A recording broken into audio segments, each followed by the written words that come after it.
It's Saturday, March 1st, 2025. I'm going to get right into this. I want to talk about what happened at the White House yesterday. I want to talk about what's happening in the U.S. economy, auto repossessions, housing escrows falling apart, sales falling apart. We have a lot to talk about today. I want to start with this first article. Trump objected to Zelensky's tone and body language in Oval Office clash, White House says. Now, many of you, most of you watching this video probably watched the Zelensky-Trump meeting yesterday. It went off the rails. It was pretty shocking to see what took place, what was said yesterday. And I will say this, my observation, this president of the United States of America, Trump, he is not effing around. Yesterday was a reality check. We had a big shot come in, President Zelensky, who thought he was going to tell us what to do, how much money to give him, how this was all going to play out. And he got a reality check yesterday from Trump and JD Vance.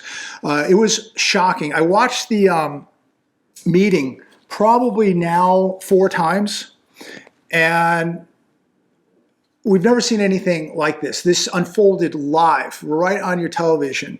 Comment down below. Let me know your thoughts on this. But a couple observations I had, and I took some notes on this. Zelensky seemed very, very combative, waving the hands, crossing the arms, always, some, smart aleck comment when Trump was talking or Vance. And what is interesting here is this guy shows up in Washington to the White House wanting billions of dollars more, and he couldn't even put on a suit. If you're going to do business, you're going to go to the White House, maybe you put on a suit. Instead, he shows up like G.I. Joe, like he just got off the battlefield, which he's never been on. This guy's probably never been in a fight in his life. And he couldn't even put on a suit while he's there with his tin cup wanting billions of dollars more.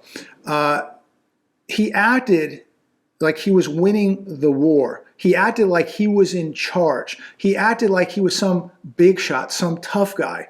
And that's my observation. You may have a different one. Please feel free to comment on what you saw yesterday. But again, I think the guy came across as very arrogant, egotistical, some type of big shot. And he got put into check, put into place very, very quickly yesterday with Trump and JD Vance. And just a couple of things in the meeting that I wrote down, and it seemed to start out well. Then this thing got sidetracked and off the rails. But he told Trump Trump told him that you're not in a good position. And none of this is really in any order, just some quick notes. But Trump told him you're not in a good position. Your country's in big trouble, which it is. And he's acting like it's not. Zelensky, you have a nice ocean. You don't feel now, but you feel in the future. Now, what does that mean? I asked a couple people that, and they kind of agreed with what I agreed with. Like, at some point, we're going to be attacked, that America is going to be under siege, that it's going to come from our ocean. They don't have the protection, of an ocean like we do, because Russia is their neighbor. But what does that mean? What does that mean? You have an ocean. You have a nice ocean. You don't feel now, but you feel in the future. That's what he said. So, does he know something we don't? Is that some type of threat? Does it mean something else? To me, it felt like it was going to be an attack on America at some point. I don't know, but that was interesting. Why would you even bring that up in this meeting? And Trump said, you don't know that. Don't tell us what we are going to feel. Trump also went on to say, you're in no position to dictate what we're going to feel. You don't have the cards. He said that multiple times. You don't have the cards. You are gambling with the lives of millions of people. You're gambling with World War III. And then Zelensky's like, well, this isn't a card game. And Trump had to go back and say, you don't have the cards. You are gambling with millions of lives and World War III. Then JD Vance pops out and he says that, have you ever said thank you? Have you ever said thank you today? And he got very, very defensive. And Zelensky, through this whole thing, seemed very, very arrogant, very defensive. And Trump said, you are very disrespectful to this country. And I agree. Just, you know, I watched this thing 4 times, and he did come across very arrogant and disrespectful to the American people and to this country. Trump went on to say this: "We gave you $350 billion. If we didn't give you military equipment, this war would have been over in 2 weeks," he said. And of course, Zelensky argued that and acted like, no, that's not true. Probably wouldn't have been over in a couple days, actually. You wouldn't be a tough guy without the U.S., Trump said. You either make a deal or we're out. And I agree 100%. You know, let them just deal with it. That's the reality of it. I just think that we have spent so much money on this and have gotten nothing. Thank God we're not sending soldiers over there and losing American lives. But this thing is really, really a disaster. And eventually, this thing concludes with the President of the United States of America kicking Zelensky out of the White House. Goodbye, get him out of here, as Trump goes to Mar-a-Lago. And, you know, markets turned around and went crazy yesterday. Dow Jones was up 601 points. So I don't know, did the markets like this? Did they like the strength of this president standing up to Zelensky? I have no idea. Was it something else? But markets absolutely skyrocketed yesterday after this meeting. So that was very interesting. Zelensky won't apologize to Trump, but calls clash not good for both sides. This on CNBC, and this was the Bret Baier interview afterwards on Fox, where Bret Baier gave him numerous times to come out and just say, you know, I apologize. He gave him numerous chances in the interview, and Zelensky would not do it. Here's one today. Zelensky, in series of X posts, demands U.S. stand more firmly with them. Look, America's bankrupt. And we've already given them $350 billion. Why in the world would we give them more? What are we getting in return? I think at this point, we just get our nose out of this mess and let Russia and Ukraine deal with it. My opinion. Look, I don't like war. I pray for peace for the Ukrainian people and the Russian people. I have no dog in this fight. I just think that it needs to come to an end. And if it doesn't, Ukraine is going to lose the entire country to Russia, period. And a lot more lives are going to be lost. But, you know, if we're not giving them money, then there's no blood on our hands. I'm sick and tired of financing these wars all over the world and people on both sides losing their lives because these wars get extended for years because we finance them with cash and weapons and munitions. Here's another one today from The Hedge. While globalists sing from same anti-Trump hymn book, TikTok haters side with U.S. president. So all these globalists have come out with a template message today on X and other places, and it's the same template message. And it says this: be strong, be brave, be fearless. You are never alone, dear President Zelensky. And it goes on, et cetera, et cetera. So who wrote this and why are all these globalists sending out the same message, the same template? Very, very odd. And as I watch this meeting yesterday, and as I watched the Bret Baier interview on Fox last night and continue to watch this stuff today, it seems to me, and this is just my observation, could be completely wrong. Let me know your thoughts, comment down below. But it seems to me that it isn't Putin and Trump that want this war to continue. It's Zelensky that wants the war to continue. It's Zelensky that doesn't want peace. Personally, I think Putin and Trump want this war to end, my opinion. The question is, why does he not want it to end? My observation, I don't think Zelensky wants this war to end. Does he want more money? I don't know. I don't know why he wants it to continue. Do you know why? Comment down below. I think we would really be interested to know your thoughts on this. Obviously, somebody's making a lot of money over there, and maybe that's why, or maybe they just don't want certain things exposed that have taken place over there. I don't know. Just my thoughts. But again, it seems to me that this administration, Trump, and Russia would like it to end. To me, I don't think Zelensky wants it to end. And if it doesn't end very, very soon, I do believe that Zelensky and his nation are going to lose severely, and they're going to lose their entire country. Comment down below. Shifting gears a little bit. So, listen, it's out of, in my opinion, out of our control.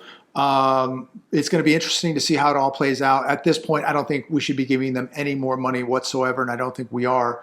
But what do you think about the rare earth mineral deal over there? Does that benefit America, or should we just be completely out of that region and out of that area? Let me know your thoughts. Now, shifting gears, expect more restaurant bankruptcies in 2025, expert says. We are watching restaurants close at an alarming pace here today. It was just brought to my attention that one of my favorite restaurants in Orange County, Charo Chicken, Costa Mesa. Charo Chicken. Been going there for well over 20 years. The owner of that restaurant had owned that restaurant for well over 20 years, 25 years maybe. The restaurant itself had been open for over 30 years, and he had bought it, and he'd owned it for maybe 23 years, something like that. But it's been a very, very long time. And it is now closed. It's so sad. And when I talked to him about a year ago when I was out there, he was telling me his lease was $8,000 a month in some little strip center. And this is not a big restaurant. It's literally the size of the living room I'm sitting in here. Not a big restaurant. $8,000 a month, and he had to keep raising his prices, and it looks like eventually it took a toll. And as I said, it's been brought to my attention that Charo Chicken, Costa Mesa, California, been around for many, many years, has now closed. They are done. It is over. And the food was phenomenal. My favorite chicken, just incredible. Every time we were ever down in Orange County, we always stopped there. And it's really, really sad to see a place that I'd been going to for nearly probably 30 years, and the second owner had owned it for about 23 years, and I don't know how long it was open for totally, but I mean, I've been going there for literally 30 years. So really, really sad to see an iconic Orange County establishment shut down. But there will be more casualties of the food wars, ladies and gentlemen. It's really, really sad to see, because you're just not going to get food like that at a fast food joint. They're not making places like that anymore. It's really, really sad. U.S. pending home sales fall to record low in January. Talked about that yesterday, down 4.6% month over month. Here's more trouble. This is from Redfin News. 1 in 7 pending home sales are getting canceled, the highest share during this time of year on record. 1 in 7. So you are looking at homes right now that are in escrow, and 1 in 7, I don't know, what is that, 15, 17, 18%. I don't have a calculator with me, but 1 in 7, it's a high number of pending home sales. Homes in escrow are falling out of escrow. They are not closing for whatever reason. People cannot get approved for the loan, or the homes themselves are not appraising.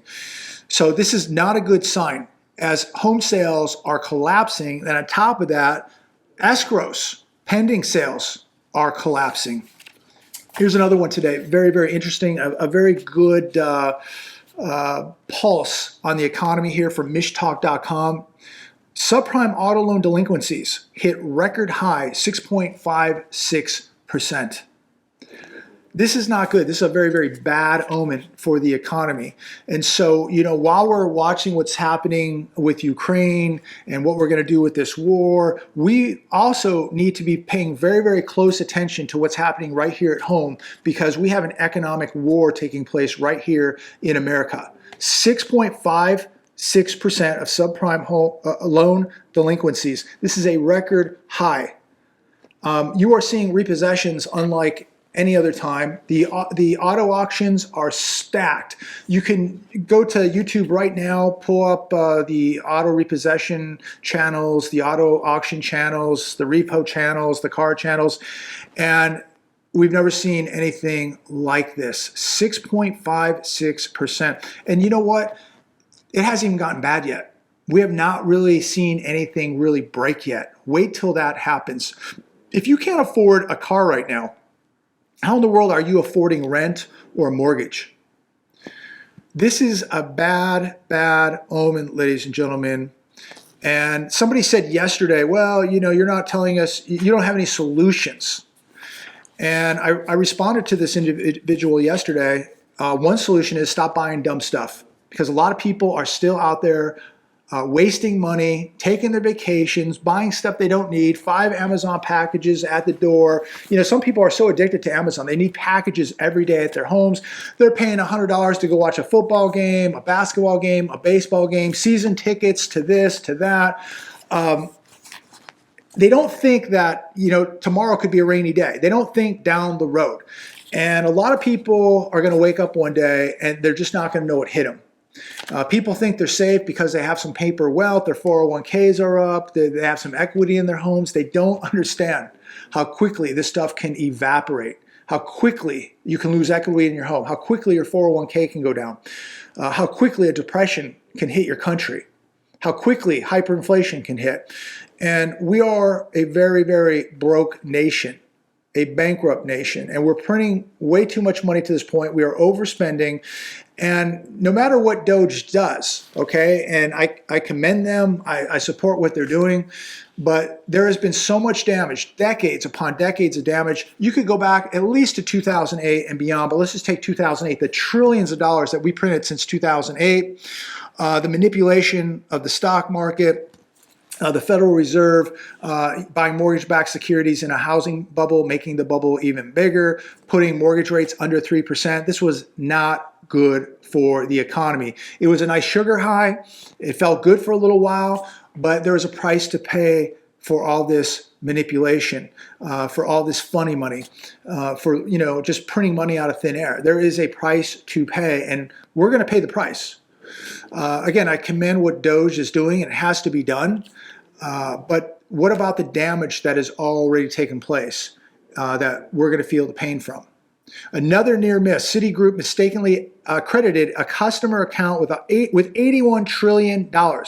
So an attempt to credit a client's account with just $280 went wildly wrong. And you think your money is safe in a bank, and people still trust banks. And then somebody will go out there and go, well, just keep your money in 3 banks. Keep it in multiple banks and you're safe. Every bank in this country is insolvent. And so you're just putting your money in 3 different insolvent entities. Be your own bank. Don't keep all your money in the banking system.